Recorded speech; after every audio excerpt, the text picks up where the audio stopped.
Hello, everyone, and welcome to the EUphoria podcast. It's season 7, episode 7. We're just coming off of week 6 of the LEC, and it's been crazy. It's been up and down. As always, we're available on YouTube, Spotify, Apple Podcasts, SoundCloud. I heard you last week. People are mixing it up. They're trying other platforms. Keep it going, folks.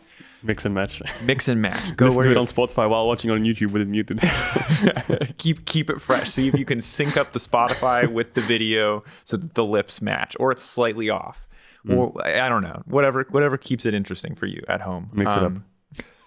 As a side note, before we get started with the podcast proper, Caedrel and I have been casting a ton on LEC broadcasts, and we've been receiving a lot of very positive feedback. So I just want to say thank you to everyone who has reached out, who said that they like our duo, whether that's in Reddit comments, whether that's in YouTube comments, or anywhere else, or if it's personally DMs on Twitter or Instagram. Thank you to everybody who does that. It's super cool.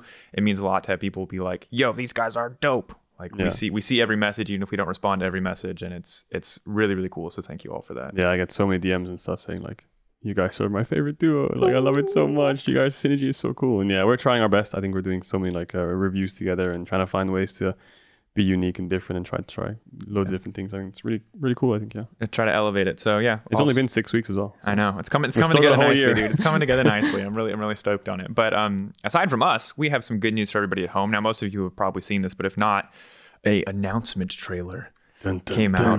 Phil's going to play it in the background, and we're going to narrate it for you. If you haven't seen this already, you can check it out. It's on the LOL Esports Twitter, but it's I don't want to spoil it, so we'll just play it and we'll narrate it for you and tell you exactly what's happening. We've got dramatic shots of the outdoors.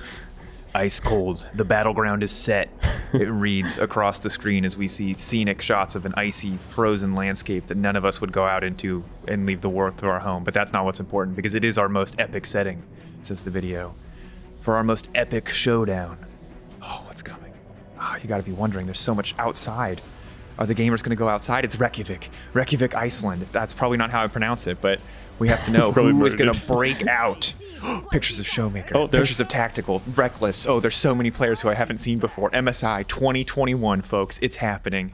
It's shiny. It's beautiful. It's in a frozen tundra that is Iceland that none of us will go out into, even if we go, because it's too cold. But we will sit inside in the warmth of Iceland and stream MSI for the world. We'll have a nice view. Do you know what would be super epic is if you know like those mountains. I don't know if we're going. Side note, players will be there to do the thing. Yeah. Do you know how epic it would be if those like mountains or like a frozen tundra and the stage was there, like in the outdoors? Like so that's the thing is like ever since CB LOL broadcast from the top of a skyscraper, I feel like we should have more dramatic settings. Like they should one up them. Yeah, suspended above mountains, like held up by like airships. You know what I mean? That's for the 5v5. Yeah, in the middle of like a frozen lake or something, and then the losing team just falls. I don't miss OGN often, but this is the one time I miss OGN, because OGN is the kind of production that would like try to suspend people from an airship to have them play League of Legends. We need to take it to the next level. LEC. LEC. Spring summer finals. We got to figure it out. On top of how do we suspend people from airships? You got an airship? No, I don't know. I just really like. I'm really stuck on this airship thing. I think it's really cool. I don't know why. And then like in the air, there's like a massive screen. So if you're on the ground, you can look up and watch it at the same time, like a live viewing.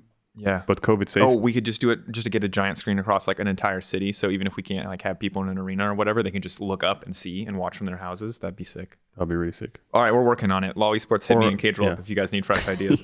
Anyway, so even the more exciting thing is not only that MSI is happening, and us, of course, Europe as the reigning MSI champions, because we were holding on to that one. Don't forget that. Reigning MSI. Reigning MSI champions, 5 of which are still in Europe. Perks left, Promiscue's on Astralis now, but the other 4 are still on G2. So, we'll see if we can. We've still got a full team there. Time for the back-to-back if G2 can come out on top. Let's hope that it's at least back-to-back for Europe, or, again, we'll see. Changes to the format, though, are the big news. And I think this is the most exciting thing if you've been following MSI. The MSI format always felt kind of a bit lackluster compared to Worlds because it was a shorter tournament, but now they've upgraded the format. So instead of the play-in stage, there's now 3 phases. I'll start with phase 3 because it's the one you're going to know. Top 4 group, top 4 bracket stage, best of 5, blah, blah, blah, exactly the same. Phase 2, 6 teams, best of 1 games. Okay, again, exactly the same. Double round robin. Phase 1 is where it's crazy. No longer do we have a play-in to find the final 2 teams or whatever for MSI. We now have all 12 teams starting at the same time. So there's no more play-ins. All teams are playing together at the same time. It'll be 3 groups of 4, also double best of one round robin. So now you're going to immediately get to see the SKTs, the Damwon Gamings, or Damwon Kias that are known now. All of the teams, all the best teams in the world playing from the start up against a lot of the lesser known teams. And I think this is so much cooler for everyone, because imagine you're like from CB Law, right? And you come in and you're like, I'm ready to play Faker. And you're like against some dude from the LCL who also just wants to play Faker. And now you guys are fighting to the death to play Faker. Like, no, that's not fun. Like, just go play Faker. That sounds dope. Like, you deserve your shot. You made it this far. So as a spectator. If only Faker made it, though. Think about it, though. Think about it. Anyone can get kaboomed now. It's not just maybe like Damwon Kia just gets kaboomed. Kaboomed, is that now a verb? Kaboomed is now a verb. Yes. Everyone knows what kaboomed is. Yeah, Europe was the first one to suffer the hand of the kabooms. Yeah. They took us out. I think it's dope. I'm really excited. Wasn't that at Worlds though? Kaboom was at Worlds. Yeah. But I guess the cool thing about this MSI is I think the best regions. So I guess like EU, Korea, LPL will be spread across the groups, I would imagine. Yep. And first. And then the most interesting part to me is the phase 2. Like all 6 teams in one group, double round robin best of ones. That sounds lit. Like G2 Damwon back-to-backs, throw, I don't know, EDG in there perhaps. It's going to be nutty. I'm so That's excited. Like a super league. It's like a super league of all the world's leagues together. 6 teams. That's going to be crazy. And I didn't really expect to have MSI, to be honest. Like it's from even seeing things from the inside, I know it's like such a nightmare to plan anything in the midst of a pandemic. It's already hard to plan international events. So shout out to the entire team who's making MSI happen. Much appreciation for the events team, everyone who's organizing that, who is figuring out how to get people to Iceland. Logistically, it must be a nightmare. Excited for the tournament. Good job on the format. I'm excited for more. Wouldn't have minded seeing more best of 3s maybe as an alternative to best of 1s, but I respect that whenever you're planning a tournament format, you have to consider so many things. So still think this is pretty dope. Yeah, I wonder if there's like one point in the world which is an equal distance from every single region. So the ping is the same for everyone. So it's a fair tournament. No, they're flying there. Yeah, I know, but I'm saying in the future. It's like, please don't. No, I'm saying in the future. Everyone, they're going to Iceland. No, in the future. You just have like the servers in Antarctica, then everyone has the same ping maybe or something. I don't know. Yes, the 300 ping League of Legends experience. All are equal in how shitty the experience is. You just watch them all playing super try hard on 300 ping. Okay. All right. You're not allowed to play an ID. You're not allowed to make tournaments. Yeah, my logistics are not that great, are they? No. But you know what you are good at, Caedrel? You're good at telling me when League of Legends play meets certain specific requirements. Yours yesterday were shocking. Ooh, shockingly bad or shockingly good? I was watching Vedius and Drakos, Yasuo, Yone Brotherhood in the Rift, just griefing me. We wanted to be Naruto and Sasuke, and if he pushed his alt button, I had to push my alt button afterwards. Are you ready? Yeah, okay, we never once hit a wombo combo. So first, was that illegal gameplay? Yeah, it was disturbing. I mean, I can't really talk. My Fiora was 0-10. And I was solo killed 3 times. The second you say the words, get ready for my Chinese super server Fiora, we're doomed. The game is already over. Yeah, I really thought my Fiora would be good, but it really wasn't. Yeah. Well, luckily for the fans at home, it's surprisingly hard for us to get clips of our own play. Not that they'd want to see it. They have opportunities to do that enough on personal streams. But I have 3 clips for you today, Caedrel. All right, let's take a look at clip 1. I'm going to narrate and then you can tell me what happens afterwards. So this is the level 1 that we witnessed between Fnatic and Astralis. promisQ hits his Morg binding, but then immediately gets engaged on, losing almost all of his health to the Rel Kaisa combo and living at 1 HP. Okay. Now, Caedrel, this is a cornucopia of things that you could call illegal. Is it the fact that promisQ lives on 1 HP? Is it the fact that he gets engaged on level 1 and almost instantly dies, losing just about all lane pressure in a Kate Morgana lane? Like, what stands out to you as particularly egregious here, ignoring the continuing clip at this point? So I think the first part for me is when you play a range support matchup in bot into a melee champ, you always have to go level 1 into the bush to ward and then sit in that bush and then you control the lane, right? So that when the wave comes, you can push it and they can't get in the bush. The reason Hylissang being in the bush at the start is completely illegal. I have to say that that's not allowed. The melee support is not allowed to have bush control when you're playing a range matchup, especially seeing as you haven't warded.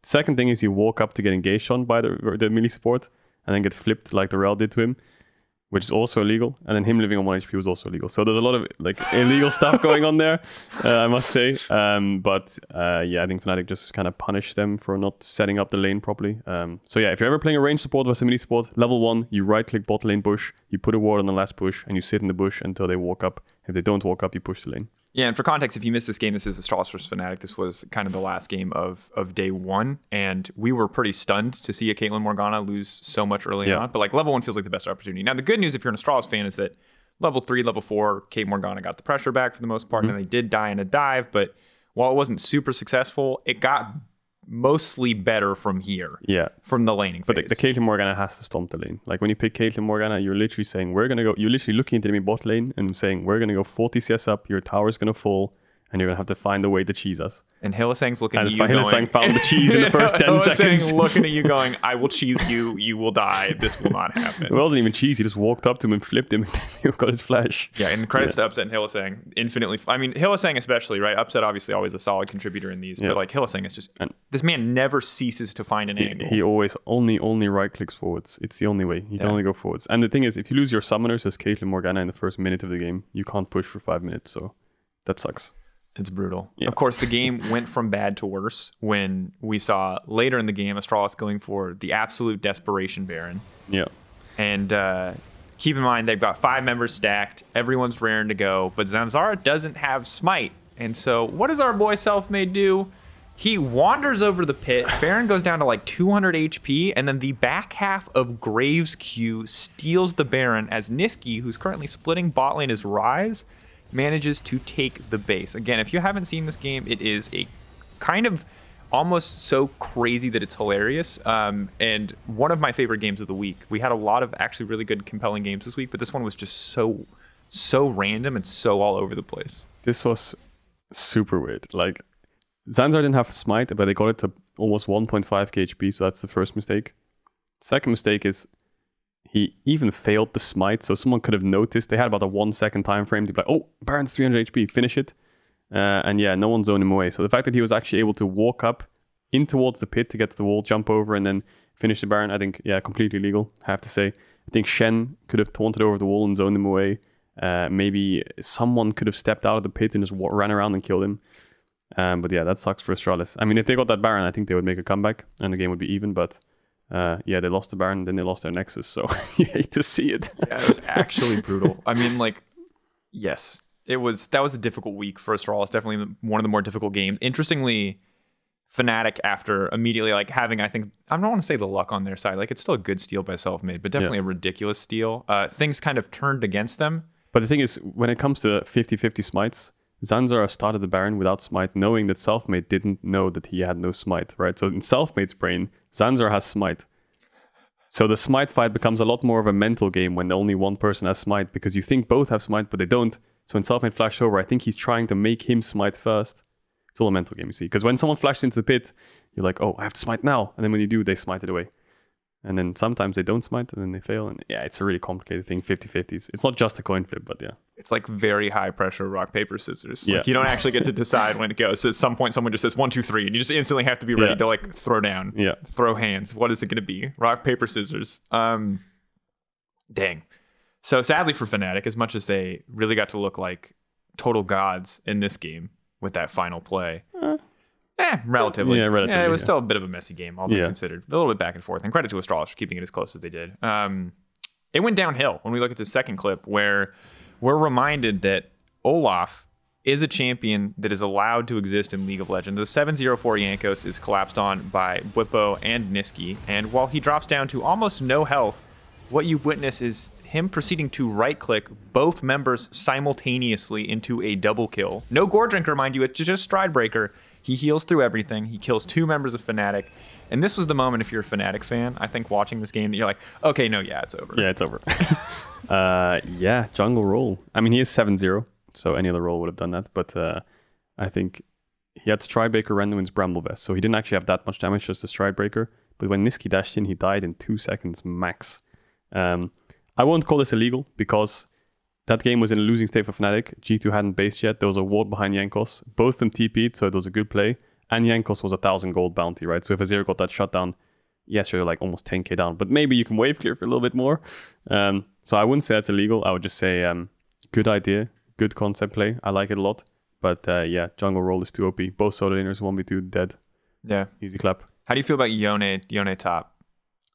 Yeah, I was doing a review for this game and I was thinking to myself, what would be better? I think GP would have been much better pick, or some kind of frontliner, because the enemy team has Jhin, which struggles to kill frontline, and then you have Kalista Azir, which would be a really good backline. But then, yeah, the Yone top, I think Bwipo said it on a stream a few times. People were saying on Reddit that he thinks Yone is the hardest counter to Gragas in top. Didn't look like it, I must say, but you have to attribute that to the level 3 gank maybe and him falling behind. So yeah, I have to see more from it, but I'm not convinced. It's definitely tough, because also for those of you, again, if you haven't seen this game, this is absolutely the game that you have to watch, despite it being overall a pretty G2 favored Fnatic versus G2 battle. Wonder had a pop-out performance on Gragas. It looked super, super good. And I guess I can get that, like, their team was already pretty, was relatively AD heavy, right? Because I mean, you had the Azir already in the mid lane. That was your main source of magic damage, which is usually enough. But I guess maybe split damage makes it hard for Gragas to itemize, because you got your Yone and you got your magic sword and your normal sword. I don't really know. Yeah, they had a little bit of Lily in there too, didn't they? So you got third Q's really strong, W's really strong. I guess I can see the logic. I can see the logic in winning the lane, but I feel like in team fights you have to basically solo carry the fights. But why do you have to solo carry? If you have Yone always hits that point where you're like 2 items where you just get to ult into the back line and one shot an AD carry and go back out, which is really nice. But on the downside, it takes forever to get there, because Yone is not a champion who loses gracefully, in my experience. You go from like really feeling like you can do stuff in trades to dying once and then being like, I don't do any damage. Yeah, I mean, in solo queue, Yone is a terror. And even in that game, Bwipo actually like solo killed Caps a couple times, almost turned a Drake fight by himself, so I can see the theory behind the pick, but yeah, not convinced yet. I think I would like to see something like a GP, because that would just make it so much easier for your carries to be able to fight. Yeah. Our last clip comes from, I think, I've said this for every game now, so it's kind of diminished the effect, but probably actually 100% my favorite game of the week. Really super cool. This is the Hex Flash flank from Treatz and SK versus Mad, coming in from Fog of War's Alistair in a massive gold deficit to instantly find a couple picks, to instantly win a fight. Treatz yet again finding these clutch angles, and honestly SK as a whole collapsing super, super well to just win a fight that they had absolutely no business winning in any circumstance other than the perfect to fight. Get a 5-4-0 ace when you're 5k gold down with no vision is like the most mind-blowing thing in League of Legends. That's like clutch factor right there. So yeah, it's illegal in the sense that should never happen, but like honor Treatz, man. Just give this guy everything. Instantly. Like he just solo carried the game for them with one play, and you have to respect it. I mean, the thing is, you have to understand that when you're losing the game, if you just sit there and do nothing, you're just going to slowly bleed out against a good team. Yes, some teams might make a mistake and throw, but Mad Lions is not one of those teams, I think, right now. Yeah. So you have to flip it a bit, which is my favorite thing. Just give it a little bit of a flip. And Treatz was like, they're both running in this direction. I don't have any vision anymore, but I think they're around here. And he's holding his Hex Flash. He's like, yeah, they're probably right there. Boom, knock up. Oh, we got 2 kills. Oh, we killed them all. Ace. And then they won the game from that. So, yeah. This man's playing Battleship. He's just out there taking shots. Yeah, A4. People playing Sudoku on the map. He's playing chess, baby. He's on it. Yeah, insane game from Treatz. And overall, I think really cool. Sucks for Mad, because I think, again, this is a team that is competing for top 4 spots right now. It's like Rogue, G2, who have both qualified for playoffs. If you're not keeping up, they are now secured and locked. Not locked top 2, but locked into playoffs. I had Mad Lions third in my predictions, so please win the next weekend. Yeah, predictions are a little rough right now. I'm not going to lie to you. Misfits coming in hot. Oh, no. Oh, no. None of us have Misfits, if you notice on it. The playoff predictions are behind us. To recap before we go to our next segment, I have G2 in first place, Rogue in second, Mad Lions in third, SK fourth, Fnatic fifth, Schalke sixth. Ender has G2, Rogue, Fnatic, Mad Lions, Schalke, SK. Caedrel has Rogue first, G2 second. That's his bold prediction. Mad Lions third, Fnatic fourth, SK fifth, and Schalke sixth. So within the span of a single week of us making predictions, everything is potentially going to be upended. I think no one is going to get anything right. If I lose this bet by being wrong on everything, and you only get both points for G2 being first, and then you both win with 1 point and I'm 0, I'm going to be fuming. But only one person can win in the end. Remember that. Oh, yeah, true. Yeah. So what happens if it's a draw in terms of points? Maybe we flip it, as you do. Oh, I love it. Good choice. We'll have to find out. We're going to get a chance to talk about all the teams currently tied, fighting for that last playoff spot, Excel, Misfits, and Schalke. But before we do that, we need to sit down and talk to the members of SK Gaming that are popping off, that are doing work every week. Today, it's going to be Treatz and TynX. We'll find out about their clutch factor. We'll find out about jungle support synergy in the league, and how the heck a team that feels like it's mostly rookies, even though some of them aren't technically rookies, is rising so rapidly in the LEC. All right, it's our distinct pleasure now to be joined by 2 members of the currently tied third best team in the LEC, SK Gaming, Treatz and TynX joining us. Gentlemen, let's get you with the cliche post-game interview question first. How does it feel to be third place, to be absolutely smurfing on so many different teams? What's the general vibe in the SK team right now? Well, I can start. I mean, obviously it feels really good. The atmosphere has been good the entire split, even when we're losing. So I think now that we're just picking up a lot of wins, it obviously just feels better. But we're still motivated and like focused on playoffs.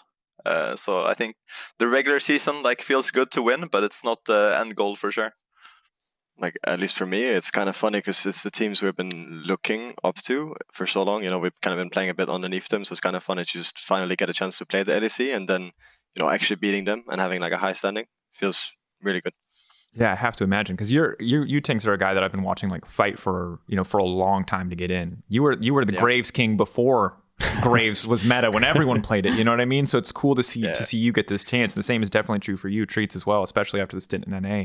But for you, TynX specifically, what's different about this SK environment that like stands out to you when it comes to success? Has this been a standard kind of team experience for you? Show up, scrim, do your work, do your reviews, etc. Like, what has actually been different that has allowed this to be so successful? I think everyone on SK, like the players especially, are really happy to say what's on their mind and not really be too scared to essentially flame or like blame someone, like for the sake of improvement rather for the sake of bringing people down. So it's just an environment where people are just really happy to share their thoughts and then eventually just fix it. And is that just how your scrim culture works? Or is that something you guys discussed in the offseason? Like, hey guys, when we go through scrims, I just want you guys to be blunt, be honest, tell me what you think, and we'll improve as fast as possible. Or did you just come out naturally? We talked about it first of all, like we kind of wanted it to go that way. So it was more planned than just like naturally, but it's something that I think Jesse is really good at like handling, because he can kind of be the middle ground between, like, imagine two players are really like clashing, then Jesse would come in and be like, yo, it actually works like this, or like we need to fix it in this way. So it just came from like a sort of willingness, and then it just works really well because he is there as well. Treatz, how do you feel about that kind of dynamic for having a coach rather than be, and maybe Jesse is this too, but having a coach kind of be a moderator for a discussion between players, like allowing to bridge that gap, as opposed to being like, I don't know, let's say traditional sports coach, where it's like, you're going to do this, you're going to practice this, you're going to run this. How does that dynamic feel for you as a player? Yeah, I've had a lot of coaches throughout the years, and I think in general the best coaches are the best moderators. Jesse does a really good job of this, and he also brings his input obviously to the argument. But yeah, like TynX said, like the dynamic that SK has is a lot of open discussion and open criticism, which I think is obviously really helpful. That's a big difference compared to NA, where it's definitely more like closed in that sense, and people are a bit more scared of flaming each other. But especially in SK, I think all the players and Jesse, the coach, is doing a really good job of that. What would you attribute that difference between NA and EU to? Do you think it's people scared of being wrong? Do you think it's more towards egos? Do you think it's more of just getting scared of getting into arguments? Because I know, for example, in EU scrim culture, it's really normal for two players to get a heated argument and then they're just friends after like 1 hour because they finally came to a conclusion.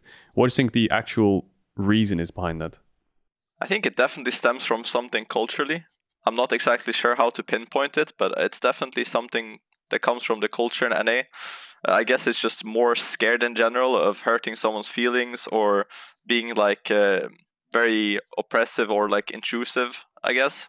But in EU, I think generally just culture-wise, people are more blunt and just speak their mind. And then if it hurts someone, then it might hurt them in the short term, but it gives long-term benefit, right? So I think it definitely stems from something culturally, but I am not too much of an expert to answer that perfectly. I think it's fair. I think to not have a strong opinion on that, because I think that's the instant thing that gets clipped out for the clickbait, and it's like, Treatz flames American culture. It's the McDonald's, it's ruining them. You know what I mean? Like, as an American, I'm like, there you go, thank you. Like, yeah, we definitely have enough like knee-jerk reactions. I'm glad that you're not adding yours to the mix, even if it would be good for the clickbait. It's the McDonald's. It's the McDonald's. It's the McDonald's. Blame McDonald's. You'd be getting paid minimum wage. Yeah. No, dude, come on. Very true. easy target, bro. Free shots. So the next thing I want to talk about is like actually the in game, right? Outside of the performance or the coaching aspect, outside of the success you guys have seen, in game is really interesting to me, especially for both of your roles, for jungle and support. Two of the roles that are in theory the most free to move around the map, the most free to influence the map. So I would love to know, for the topic of jungle support synergy, something we hear a lot about. There's jungle mid synergy, there's jungle top synergy, there's support, whatever, blah, blah, blah. But right now, Caedrel and I are very focused on support jungle synergy because we've seen how it pays off for some teams. How do you guys, and we'll start with your impression, TynX. How do you guys feel about your synergy as two players that are, for the most part, just starting out together, that are learning and joining, working together on a new team? Like, where would you rate yourself in the scheme of things for jungle support synergy? Obviously, jungle and support is like really important in the game right now, and we're obviously quite high in the standings, so we're obviously not terrible at like playing mid jungle, but I think there's definitely a lot we could change and we could improve on coming into playoffs, or like hopefully coming into playoffs, and a lot of that would probably stem from like how I view the game, and hopefully Treatz and I can find better middle ground in how we want to move around the map, and hopefully I can pick up some things from him in that sense, because I think he's been like moving really well. So TynX, important question. Is jungle diff support diff? Yes. I told you guys. I told you guys. Of course, the jungler is going to tell you that jungle diff is support diff. They're not going to say jungle diff is jungle. Why would you put it all on yourself? The more blame I can put onto my teammates, the better, basically. Oh, for sure. Yeah. If I lose, it's Treatz' fault. Let's just put it that way. That's how it do be like that. Okay. Thanks, Caedrel. I have that one now. If you don't mind going a little bit more into depth, TynX, like what do you think that you can learn, can take? Like, what is the actual clash in your guys' philosophy or your guys' understanding of the game that you guys are looking to find middle ground on? Is it that are you used to playing a different style of jungle? Are you used to maybe not playing with as active as a support as Treatz has been? Like, what is it actually that you guys need to come together and improve on specifically? Like, I think right now, especially the earlier patches, it was mainly about like when junglers actually had free time to do something on the map, which in case like just imagine that my support doesn't have free time and I have free timer, then we kind of need to find a way where we can both meet up or like both do something at the same time, which is easier for a jungler to kind of pivot towards the support rather than a support just like straight up leaving lane and like joining the jungler, which obviously can happen, but it's easier for the jungle to make the first like sort of like, hey, move in that sense. So I think it just comes from like finding more timers for me where it's actually okay to either give up something or like find a tiny bit better timer to move with him or move with like blue or whatever. So I think it comes from like that rather than anything else really. And obviously Treatz can like be the voice of reason in that sense. He can be like, yo, here you could actually moved, here you could have like, here I had a good timer for you to move bot lane and like basically grab my hand and pull me to mid lane, whatever, you know. It can kind of come from that. Yeah, we were looking at support jungle proximities, I think it was last week. I think SK was more towards Treatz' stats pointing that you are always with Jezu, whereas a team like Mad Lions, Kaiser was always with jungle. And now do you attribute that to playstyle in a way where you Treatz, you join your jungler with your AD carry, or is it more you want to be with your AD carry just to make sure he's safe and then you'll join your jungler afterwards? How do you, is that something you actually think about during the game? No, I've never thought of it like that. I think it's more depending on the game and the style of champions that we played. Especially early in the season, we played a lot of really heavy farming junglers, and me and Jezu played a lot of strong lanes. So I think it's natural that TynX is farming more and we're like playing more 2v2. But I think the meta is slowly starting to fade from that, and like playing more for the 3v3 will be important, I think. So I think it's something that me and TynX are very aware of, and like in general, stats like tell the truth, right? So it is true that for most of the splits so far, we weren't permanently together running around killing people, but more so just playing 2v2 and then TynX joining us in the bot lane. But it's something we're thinking about, and I think the meta is starting to change a bit where it will be more towards the support and jungle. Are you guys worried at all about if we see another few patches in this direction? Because we're starting to see range supports make a comeback. It's not all across the league. In general, Rel is still not so broken. But when Rel gets nerfed, I hope at this point, like, Jesus, this champion is so OP. Come on, how many patches is it going to take? Maybe by playoffs. Who knows? But if we do see more of a shift to the Karmas, the Luxes, we saw Morgana come in from Astralis, like, are you guys still confident in your strength as a team? Because so many of the games that I've seen have been like single moments, especially from you Treatz and the bot lane, where it's like big flashy play, big flashy engage, you know, punishing someone with that hard CC, which feels so much harder to actually do when you're stuck on Lux duty, Karma duty, even if Lux, has her moments for sure with the ult, etc. Like, are you guys worried about a shift away from engage supports in the bot lane at all? For me, at least personally, I don't think so. I think it might take some time to adjust as a team to changing styles, but we've already like played them in scrims. We've already had some success with them in the past, so I think it's just something that might take a bit of time, but we're definitely confident. What about you, TynX? I'm not really too worried either, to be honest. Like, I think a lot of the games, even though recent games were like really good, it's also been like kind of his duty in the game to be the first engage. And I think if that sudden duty like turns onto me or turns onto Yannick, I think we can also like do that job. So I think I'm not really too worried if that happens. And then if you are a good support and you are playing range champions, you're also going to have a lot of impact in lane. Like maybe they're just going to be 30 CS ahead instead and just winning the game that way. So again, like I'm not really too worried. And my question is, how do you find these engages? Like, honestly, like, first of all, the Alistar one, but then the one against XL where they're playing like Zyra can Rise, they're up 2k gold, they're actually going to scale better than you, but then you and GenX just find these engages. Is it like, how does the communication work with the follow-up? Because you go in, GenX follows, and now if that happens once, I'd be like, okay, maybe they just clutch the fight. But it happened twice in a row. Was it like, okay, you build up Mega Gnar, I'll go in first, you come in second, or was it what was comms? We don't really talk like that, I would say. It's more like we're looking in this type of area, or we're looking at this timer. Also, just in general, keeping track of sums is very important, I think, as a support. That's why a lot of engages just look good, right? Because either they have no sums, or I know like where they are. Also, I think in comparison to when I played in NA, my like filter of like not caring when I engage is very low right now. I don't really like I don't really care what happens when I engage. Like I know I'm confident in myself, and I know it can turn out good, you know. So I just go and then I just hope for best. Just hope for the best. Yeah, I mean, yeah, that's how you have to play as support, I think. Love it. That's why you see sometimes I just combo in. My team is like very far away. They're in McDonald's somewhere, and I just die. But McDonald's ruining NA and DU, you know? What can't they destroy? Dude, McDonald's everywhere. What about Burger King? No, wait. We have to be careful. What if McDonald's was like considering sponsoring the league and we've just tanked it entirely by just flaming them? What have we done? Not like this. To round things out, TynX, I'd love to get your thoughts on this first. You guys obviously have a difficult schedule. It's Fnatic this week. It's G2 Rogue in week 8.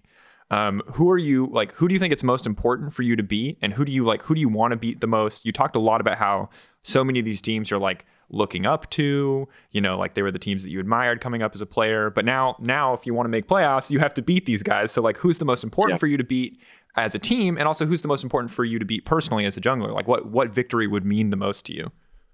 I mean, straight up standing wise, I think it's more important that we beat Fnatic because they're like closer to us. But I feel like that's kind of the boring answer. For sure, it would be more like confidence wise for us to beat either Rogue or G2. I think they're just a tad bit ahead of all the other teams. So beating them would kind of be like breaking a barrier for us into like the top tier, rather than just like, as we have been talking a bit about, beating the bottom tier teams the most.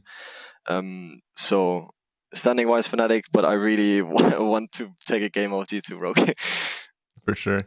Treatz, I mean, on your perspective, you've got some opportunities to play against some crazy good supports. Trimby's obviously a rookie, so maybe that bot lane matchup doesn't have quite as much stakes as the other two do, but the Hylissang upset bot lane, you've got the reckless Mickey X bottom lane. Like, it feels like you're going to be playing some opponents who can match you in early game playmaking. Is this like an exciting feeling? Are you nervous that it's all going to fall apart? How do you feel about these matchups? No, I mean, as I said before, it's like I don't really care who I play, and I don't really care like how I engage, if that makes sense. I'm just really confident, and then like it goes the way it goes, right? Like playing against upset Hylissang, for example, they're insanely aggressive. In our game last time, we didn't really play a lot of lane. We just forced their sums, and then the game was over on a dragon fight. So I'm just happy, and I'm just excited to play. I don't really feel any nerves. Yeah, and if they can beat these teams, imagine SK goes to Worlds this year. They get in the same group as TSM. The anime story arc comes in. Oh, give it to me. Oh yeah, $6 million versus SK Sport. Oh, Reddit's gonna love it. $6 million is a lot of McDonald's. That's all I'm saying. I'm gonna get in trouble for doing that one too much. Anyway, it's gentlemen, fine. There's always a job there for you. Yeah, thank you, Caedrel. All right. Thank you both for coming on. That's all the time that we have today, but really excited to see your team rise and to continue the story kind of young LEC teams in the scheme of things, even though you guys have both played for a long time, but young in the scheme of LEC. Rise up. I hope that story continues for you guys as you move into playoffs. Obviously, it's still a very tight race, but yeah, seriously, good luck in the matches to come. I hope we get to see more insane pop-off games and maybe some more duo highlights for both of you. Not just Treatz coming in from Fog of War, but maybe you guys both coming in from Fog of War together. You know what I'm saying? A little Gale Force, Graves ult, Alistair Hex Flash, like everything together at once. That's my dream at least. But yeah, good luck, and we'll see you guys this weekend. Best of luck. Thank you, guys. Thank you very much. And while SK are currently sitting pretty at 8-5, we've got some teams who are going to be going through a rough couple of weeks. 5 games remaining here in the regular season. Misfits, Schalke 04, and XL all tied at 5-8. And Caedrel, looking ahead, it's now our job to figure out who's actually going to make it. Who's actually going to come through? Who's actually going to clutch it? I want to start by talking about XL. Now, we rated them in D tier. And this week was, again, another rough week for XL, although there were a few promising moments here and there. We got to take a look at their schedule. They're playing Vitality next week. They're playing Fnatic next week. Not that bad. They've got Rogue, though, Schalke, and G2 in week 8. So it's certainly not, it's a mixed bag, but I would argue that it's not getting easier for XL. So I guess the only 2 arguments there is theoretically there's 2 wins, possibly, in terms of Vitality, Schalke, easier games than G2, Fnatic, Rogue. Yep. 5 games left. They're sitting at 5 wins. 2 wins would put them on 7. And last year we had 8 wins and we didn't make playoffs. So there's a chance they still won't make it with that. Yeah, XL to me has been... They came out of the gates with everyone saw it. We've mentioned it so many times. Late game, baby. XL's all about the late game. But ever since they veered away from this late game playstyle that was working for them in the first few weeks, going towards early game, harder to execute comps, just felt like things fell apart. Because even this weekend, they went back to more scaling, right? They had like Ryze, Zaya, Rakan, they had Victor, Mundo, things like this that scale well.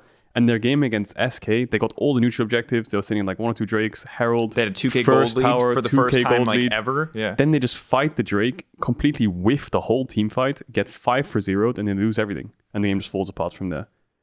Against the composition of SK, which is a single target damage, global composition, plays over side lanes, they got out team fought. With a frontline Sion, Zaya, Rakan, Ryze, you name it all, I'll give it to you. CC, Engage, Knock Up, and everything. Again, Rel... Reminder, needs to be nerfed. Needs to be taken. Rel, the fact that Rel can function in the Jhin lane without any of like the fancy combos or literally any champion synergy at all. Like those 2 champions, I cannot. The only synergy they have is that Rel goes in and Jhin gets to stand back and push ult. Like that's the only significant moment of interaction that I saw with these 2 champions. The fact that it keeps working so well is like just a reminder that Rel, support role. We just once a year we get 1 champion who has just disgustingly broken engage. It was Galio taunt flash, it was Rakan R flash W, and now it's Rel any combination of flash R and W. Riot Games loves their engage. Really loves their non-interactive But engage. I feel like, I don't know what it is, but either their team fights just way too indecisive on what targets to call. Like you look at teams like Rogue, they're going for an engage, someone flanks them or comes from behind, all 5 members are instantly turning on him, in the click of a finger. Whereas XL, I feel like they're like, oh, this guy's here, or it's walking up, can we hit this guy? And what about this? And there's no like clear dimension where it's like, let's just go forwards. I'm flashing in, someone just goes in, and then everyone follows it. So, yeah, to me, XL, especially in that SK game, really dropped the ball. The Misfits game, I just hated their draft. Like Renekton Mundo. Like, really? Is this, like, really? With a Senatam? Where is your damage? It just feels like you're playing full tanks with a Victor scaling. So, I don't know why you're... Like, I understand Mundo is very good against magic damage, and especially burst magic damage, right? He's got all the healing in his kit. He's got innate MR gain. He synergizes really well with a lot of the MR items. Like, I understand that. But at the same time, he doesn't have any CC. Yep. And even if he gets ahead, he kind of just walks at you. He's like, to me, he's like, why would you play Mundo when you could play Olaf? You know what I mean? Or why would you play Mundo when you could play Udyr, who's also walks at you but has CC? I just think their comp overlaps too much, right? You have Mundo, Senatam, Grievous Udyr Wounds. was banned, sorry, so probably a reason. Yeah, so Mundo, Senatam, Grievous Wounds counters the whole thing. Senatam loses lane to Ezreal, Seraphine, so that's losing. Orianna, Victor, Orianna slightly favored, but it's even, I'd say. And then Gragas Graves 2v2 versus Renekton Mundo. Like, it's winning for Gragas Graves most of the time, so I feel like their draft was losing across the board. They lacked CC, like you say.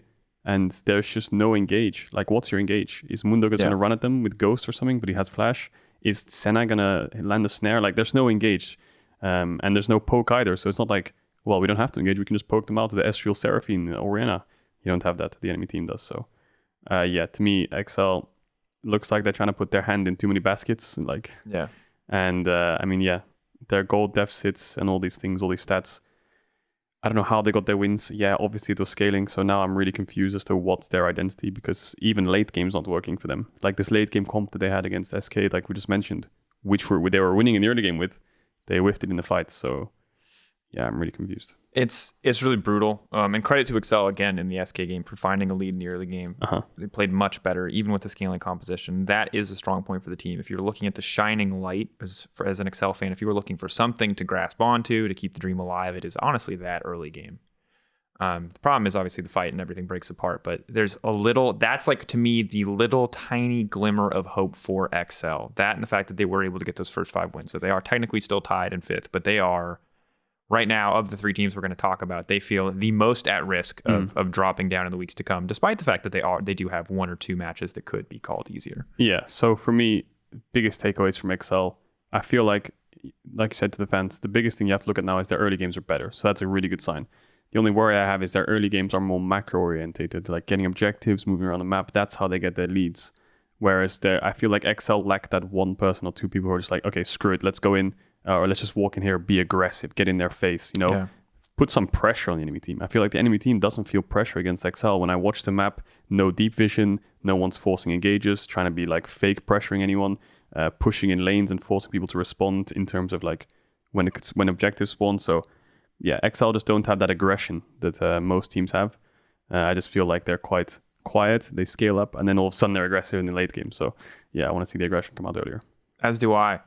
One other team on this list is Schalke No Fear. Now, last week for them was a bit of a doozy. I would say the loss to Rogue was kind of expected, but the loss to Misfits. Misfits, the other team we're going to be talking about, a team that surged up this week with a 2-0 week over 2 people that they are very much competing with. 2 people that in this case they're directly competing with, both Excel and Schalke. So that puts them in pretty good favor. But on the Schalke side of the coin, this week was a bit disappointing. I think we saw them get their hands on the Renekton Nidalee combo, and it ultimately didn't really do anything for them. And I'm just, again, I feel like we have a team who had, in the first half of the split, pretty clear identity. It was a lot of team fighting. It was very scrappy picks. And ever since, we've said this before, and I feel like we have to keep saying this because we're still waiting for this element of Schalke to come back, but ever since the Olaf, the Pantheon have been nerfed or banned against this team more, they have looked very, very lost. And this week, again, they pulled out the Nidalee for Gilius. And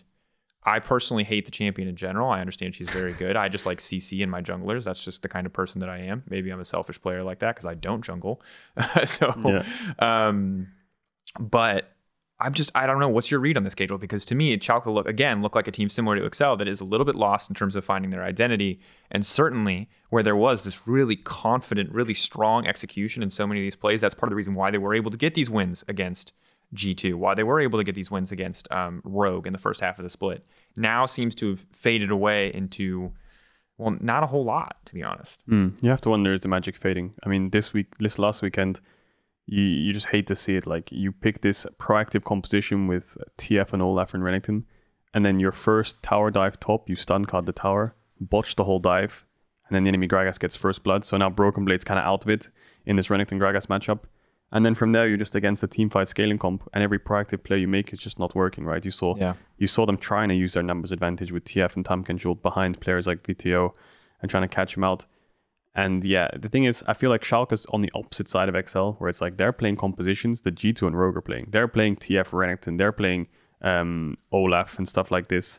All these aggressive Renekton, Nidalee, Tristana mid comps. I feel like Schalke are the ones that are trying to pull it off, but these compositions are very difficult to execute because you don't scale very well. You have to snowball early. G2 make it look easy, I must say. And these comps, if you play them to 100% perfection, you will win most of the time.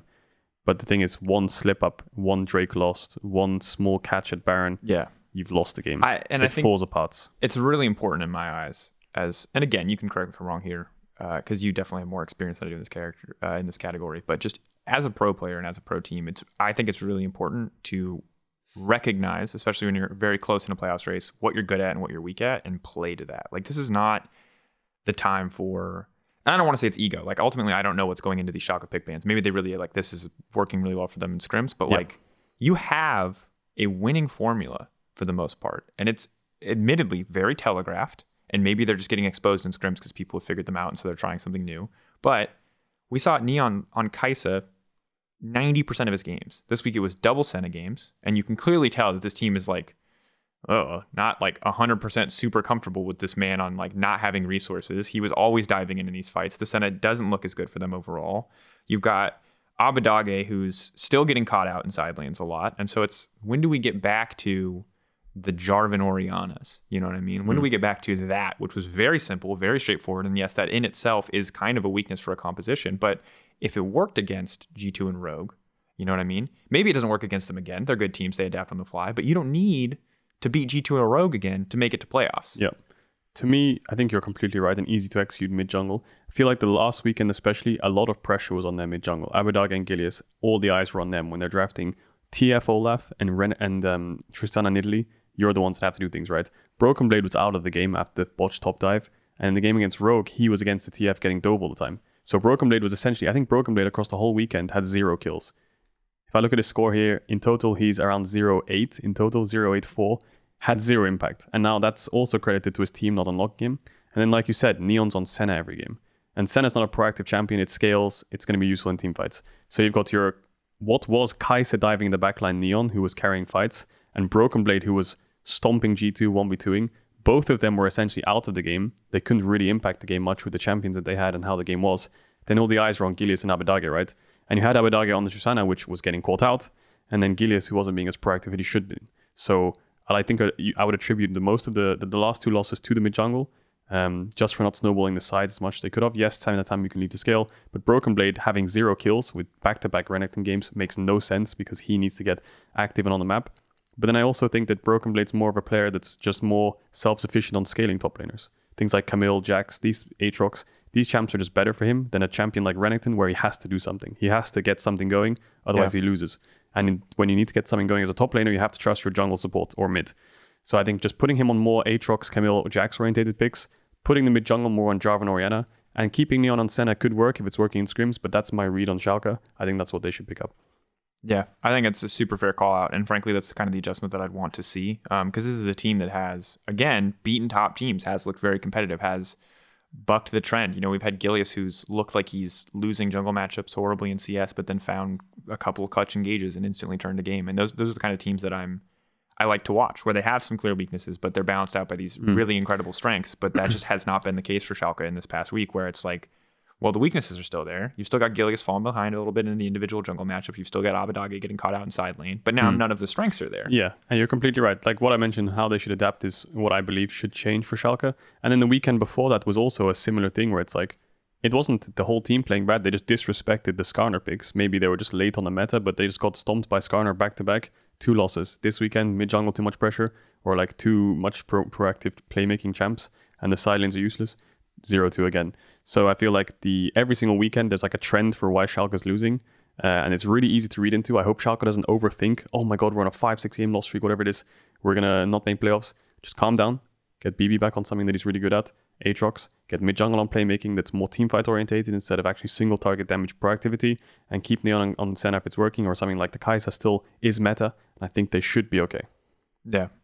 And that's the hope for Schalke, right? We take a look again at the same way that we did for Excel at their upcoming schedule. They're going to be playing Mad Lions this week, as well as Astralis. So mixed bag in terms of schedule difficulty, but week 8 for them, all things considered, is not too terrible. They're going to be playing against Vitality, Excel, and then they're going to be ending on Fnatic. So the Fnatic game should be really hard for them. The Excel win over Excel would be very, very crucial in week 8. But as long as they win the easy game versus Vitality on paper, the on paper easy game versus Astralis, and then they can beat Excel, they're looking pretty good. The bad news is losing to Misfits takes a lot out of their hands, but we'll talk about Misfits now, because Misfits, the last team that we have to talk about, surging. 2-0 week, looking good. And let's look at their upcoming schedule. They have to play Astralis. Nice, looking positive for them. But then it's G2 in week 7. And week 8, again, mixed bag. Three games. It's a super week. They have to play Fnatic. Misfits have to play Vitality. So again, most of these teams having two pretty relatively easy games or close games and having some more difficult ones. And then their final game of the split is going to be versus Mad. So Misfits very much hold their destiny in their own hands. Yep. And I would say of all the teams that we have right here, they have probably one of the easier schedules, I would think, in that they have both Vitality and Astralis. And they've already beaten both the teams that they're competing against. They beat them this week in the 2-0, which is Schalke 04 and Excel. So Misfits, the runway is set, my dude. Like they are, right now, I think they are the easiest, after this week's performance, the easiest bet to say that they will get this 6th place slot. Misfits is always about those streaks, isn't it? Lose streak into win streak into lose streak into win streak. So yeah, the 2-0 weekend was huge for them, I think. And you could see in their gameplay that something's changed. I don't know if it was just Razork in general, but he was playing so aggressive. He was in people's face and he was snowballing jungle matchup. Viteo wasn't on Zoe. He was on things like Ryze and Orianna and he was doing super well. The whole team came together. I feel like one big factor for me as to why the whole team came together was Hirit being on Gragas. I feel like most of the time he's on things like Renekton and stuff like this and he wants to snowball. And as much as I think Hirit is a great player and he's one of the best performing, actually one of the best, I think the best performing player on that roster. Yeah. Next to Razork, I would argue. For sure. Like Hirit is absolutely like he's a top 4. Actually, it's probably bold to call him top 4 top laner, but he's top 5 top laner, no doubt. Yeah, but even having him on a tank, it felt like the team could just flow much easier. Like even though Hirit was weak side half the game, he did his job and fight so well as the main engager, which I think maybe Misfits lacked in the past, allowing Razork to play carries, Veteo to scale, and their bot lane to get a counter pick. All just because Hirit is this backbone of just being a tank, which I think works for them pretty well. Well, yeah, and what's fantastic is that because we have Ashley Kang on the broadcast last week and this week as well. If you don't follow her, she is a LoL esports journalist. She covers League of Legends internationally, mostly covers Korea, but also does some interviews with LPL players and LEC players. If you haven't checked her content, seen her content, Horizon is the name of the outlet that she works for. Definitely check it out. But she did an translated interview with Hirit, and Hirit talked a lot about how the big thing that changed in day one is that they're finally focusing on and playing through mid lane through VTO, which you can see has made VTO so much better, because this is a guy who was, outside of that one Zoe game, really, really underwhelming, just generally week to week. And at the same time, Kabi and Vander are this lane that we've kind of constantly looked at and set the expectation that you guys are the veterans, you need to step up. You know, like these are two players who are very strong in their own right, but taking it back a step, putting them on things like Karma Ezreal or Ezreal Seraphine, I think the other one was, and just letting them hold out in bot lane, you know, build what advantages they can, but not necessarily needing to play through bot lane, has unleashed this team, I think. And it feels to me like maybe the first 5 weeks were Misfits kind of scrambling. You know, they got some early wins. It felt like maybe they were on the up and up. They thought that they had the winning formula, and they clearly didn't, as they were immediately fell back down. But now maybe Misfits have found the winning formula. It's playing through mid. It's letting bot, you know, have some pretty solid picks, some pretty comfortable picks, because the Ezreal, like the bot lane started as a counter pick, but by the next game they're just like, throw Kavi on Ezreal. Yeah, it works for us. It's safe. It's good. It gets mid prio. It does everything we need it to do, and it frees up the rest of our players to, in this case, VTO and Razork, to pop off. Yeah, it's really, obviously they've probably been skewing whatever they think's the best, but I think that this Senna Tam meta has helped Misfits a lot, just because they can counter pick bots with range supports. And then the Senna Tam is not proactive. They can't get punished if they're against this lane. So I feel like Senna Tam's only actually worked for G2 so far. Every other Senna Tam I've seen is just kind of losing. But yeah, their counter picks on the Senna is really good. They have like a really good read on the meta, I think. Yeah. Here it's being able to play strong side or weak side is so important for this team. This guy can pick Gragas one game and just go full tank or Sion. Next game he can pick Renekton, Camille, and start to hard carry the game for you. But I think you're 100% right. Playing through mid is what saved this team. I think Razork is a really underrated jungler. I think he is really, really good, especially when I played against him last year. Obviously, it's a different year now, different patch. But just from watching his games, he seems very confident in his play, especially this last weekend. And Viteo, as quiet as he has been, I feel like this weekend was a stand-up performance from him on the things like Orianna and the Ryze. So I think playing through mid is the hardest way to play. Playing through top is the easiest. Playing through bot is second easiest. And then the hardest is playing through mid, because playing through mid requires really good communication. It requires your support on top to be moving constantly to help you out. And it requires you to be able to move the side lanes properly onto your win conditions, right? So making sure you cover Harriet on the top side with your mid-jungle pressure, and then moving into bot to try and get some plays going, and controlling Drakes. But I think that this team is interesting to look at now, that they just come off this back of this huge upswing. I think Misfits is something that we should get a little bit more hyped about. Be like, okay, is this the Misfits we've been missing? Is this the Misfits that is showing up in scrims? Because I feel like also here, I think he said something along the lines of the scrims were they weren't really showing what they were capable of on stage versus what they were doing in scrims. So scrims are a very different beast to stage because everyone likes to try things out. You can see loads of teams throwing in like XL with their early game proactivity, Schalke with their TF comps and their Tristana comps 1-3-1ing, and now Misfits with this team fight playthrough mid jungle, counter pick bot lane, maybe weak side top. It's been working for them, so I'm excited to see how they do next week for sure. As am I. I think the only question that remains for me is they won both these games against Senna TynX, which, as you note, has negative lane pressure, dive pressure, really anything, to be completely I wonder honest. what its win rate is actually. Yeah, it can't be. I imagine it's not very high. Now, it's very good if the enemy picks a melee support because it just stops them from doing anything, which always feels like a positive trade for the Senna, who's just great scaling up. But let's see what happens when Misfits bot lane doesn't just get to lane into Senna TynX. That's the last question for me. Not that I don't think that they can, just that to me that's like the last question remaining before I'm all aboard the Misfits to play off. Yeah, you're 100% right. I mean, I remember Kobe getting caught out on Vayne, things like this, when his support is warding. I bring it up a few times, but just these small things are just really huge mistakes, which should never happen. And you're playing against TynX, they have no playmaking. It's impossible to die 2v2, I think, personally, when you're playing double range support against TynX, because he just can't do anything to you. It's impossible. He can't even last hit. So yeah, especially when you're playing against these easy mode bot lanes, it really frees up your bot to be able to move to mid. And that's what I think unlocked Misfits. So that's why I'm kind of sold on them. Not just yet. I want to see next week, like you said, when the bot lane is against something more proactive, scary, Leona, something like this, Rel, that they can get engaged on with. And then how does their mid jungle manage? Yeah, so again, to recap, the three teams that we're keeping a close eye on in the playoffs race right now are Misfits Gaming, Schalke No Fear, and XL. All teams are tied at 5 and 8. And to recap, Schalke will be playing Mad and Astralis this week. Misfits will be playing Astralis and G2. And our last team, XL, will be playing Fnatic and Vitality. So one hard match, one easier match for both of these lineups this week. Let us know who you think is going to make it to playoffs in the end. Maybe you think it's Astralis. Maybe you're that edgelord. You're like 3-8, straight to the stars, baby. We're rising back up. If we're missing a team, let us know. But for now, we're going to call it good here. And we'll outward transition. All right, so we've talked to SK. We've talked about the three teams struggling for 6th place. Now we have to talk about the incredible banger matchups that we have coming this week. Some of them we've mentioned already, but I want to hit you with the first one, the big one. It's coming in on Friday. It is the rematch. It is Rogue versus G2. Yeah. Just give me a best of 5 right now. Just give me a best of 5 right now. Oof, okay. Oh, it's all that I want. We got to talk about it though, because last time they played, I firmly believe both these teams were in S tier. G2 won, I'd say commandingly, despite some really good moments from Larson Zazier that I remember quite clearly. Great 1-3-1. Now we've seen them absolutely demolish Fnatic last week. Yep. Is this a game where you still believe that both teams are neck and neck? Are they both S tier? Or do you think that there's an S+ for G2 and it's S for Rogue? I think the G2 Rogue first game is a perfect example of how to execute 1-3-1. And not only that, but the G2's draft would always win on paper in an AI game.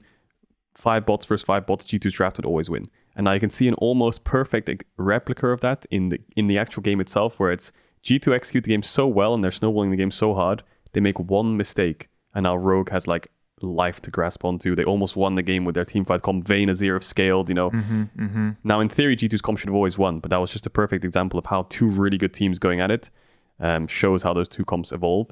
I want to see Rogue draft a similar comp to G2. I want to see Nidalee versus Lilia. I want to see Renekton versus Aatrox. I want to see like fighting versus fighting. And I think that both these teams are neck and neck still. I think both these teams are equally as good as each other. And I think that the only real advantage, which I've talked about before, which G2 have, is if this was on a stage in a best of 5 in front of a crowd, I think G2 is just naturally favored. But online, stakes are high. Both teams are looking just as good as each other in Spring Split. Similar comps executed in similar ways. I'm super hyped for this matchup. I think whichever team, I think TF is a big pick in this series. I think it should be banned out. Yeah, and as a reminder, as far as I know, crowds are not on the table anytime in the near future. Now this stuff updates and changes week to week with COVID restrictions, but keep in mind, Caedrel saying that is not like. Oh no, I'm not teasing I had anything. someone like in my mentions like, does that mean that like the crowd? No, like guys, we're like pretty far away off. At least in Germany, I know a lot of other places are vaccinating pretty rapidly, but like.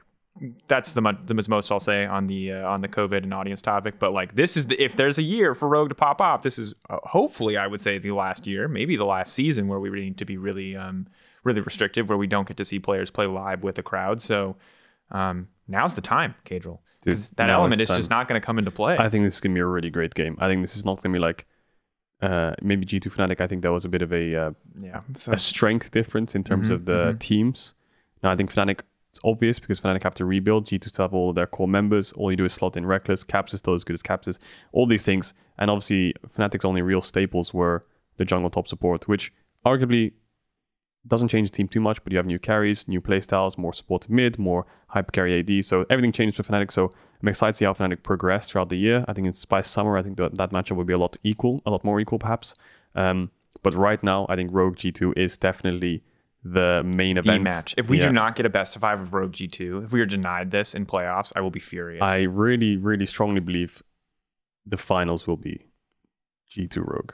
I believe it too. And that best of 5 is going to be amazing to watch because the last time these two teams met, it was 2-3 in favor. It was 2-3 for Rogue. So G2 won the series. It went to 5 games. But now it'll be. But now Rogue's just taken it to the next level. So much. But better G2 now. also took it to the next level as well. So these teams are powering up. The best of one is this best of one is a teaser for what's to come in the playoffs. And, Hope it doesn't disappoint. Speaking of playoff teasers, that's like the one really standout game on Friday. But Saturday also has 2 really important games for playoffs. It's Rogue versus Mad. At this point, we'd say is very Rogue favored, and one that we've already mentioned, which is Fnatic versus SK. I feel like Rogue versus Mad. There was the El Clasicos of G2 Fnatic, but Rogue versus Mad is just the undercard of El Clasico, right? They both came in at the same time almost. Well, Mad Lions rebranded. Both lots of rookie players, but Rogue have just gone like this, and Mad Lions are almost there. They're just trying to like, come on, let me get there. They want to get up there. They're like trying to jump and grab it. Like they're still fighting on the undercard. It's like that meme, let me in. They want to be top 3. But yeah, I think that's super interesting. I think you can see how both these teams have evolved in different ways. Yep. But yeah, super important for Mad Lions, that game. Reminder, stakes. We'll talk about it all weekend long. You'll hear it. This is the point with 5 games left for each of these teams where really every win does matter, and especially the games where you're playing against your direct competition, which in the case of Rogue versus G2 for seeding, that is just about everything. Please, Rogue, come on for the bet. Fnatic versus SK. Yeah, Rogue, you better hope Rogue. Fnatic SK is also a banger. Fnatic SK, it's going to be spicy, but we'll leave it at that. Now, you can check out the LEC as always in the same place that it is. It's 6 o'clock Central European time, or are we summertime now? CET or CEST, whatever time zone you're in Europe, that's the time zone that we're at. The same time you always watch. LEC is happening Friday, Saturday. But before we go, a little bonus content for the folks at home. Now, Caedrel, we've been playing a lot of solo queue, duo queue, and flex queue together, and with mixed success, I will say. But you are a very high-rated player. Yep. Something that I haven't had a chance to leverage in a while as a not very high-rated player myself. If you want solo queue tips from me, you are truly digging into the barrel of despair. But Caedrel, on the other hand, has advice to give. And so I would love to hear what you have for the people at home for patch 11.4. Yeah, I was top 10 the last 3 seasons, rank 1 season 8. So solo queue is my favorite thing. I love to dig deep in solo queue, find what the best picks are. And I feel like a lot of people struggle in solo queue because either their teammates are inting or their champion they're playing is not good enough. You're playing Vi, you're playing Warwick, you're playing like all these useless champions. And I just think that sometimes maybe it's the champion. So I'm going to run through 3 champions in each role of what the highest win rate champions are based on what I think the strongest are. So a lot of some champions were a little bit higher in terms of win rate, but I think that they weren't as useful or a bit harder to execute. So for top lane, if you're a top laner out there, Gnar, Riven, Darius. 3 different champs. One tricked them a bit, tried to get good at them. Darius super good in lane, Riven also super good in lane, really good in team fights, and Gnar carries the team fights in late game. Jungle, Karthus, Udyr, Hecarim. 3 power farmers will always be strong, will never fall off. Just don't make mistakes. Don't try to gank lanes. Just farm up as much as you can. Get 1 or 2 items and you should be able to carry the fights. Mid lane, Talon, Katarina, Kassadin. Disgusting, I know.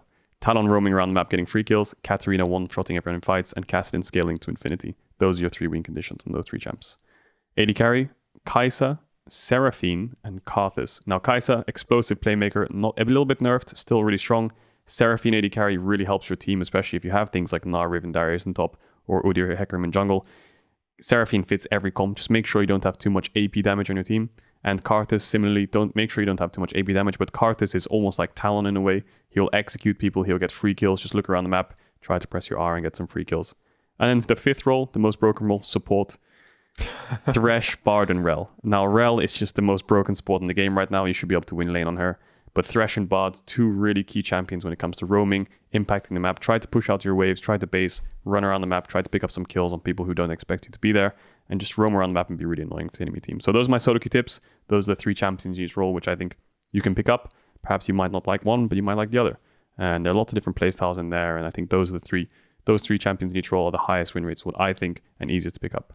Yeah, not all champs are created equal, most certainly. But if you guys are ever looking for solo queue advice, Caedrel is definitely the man to go towards.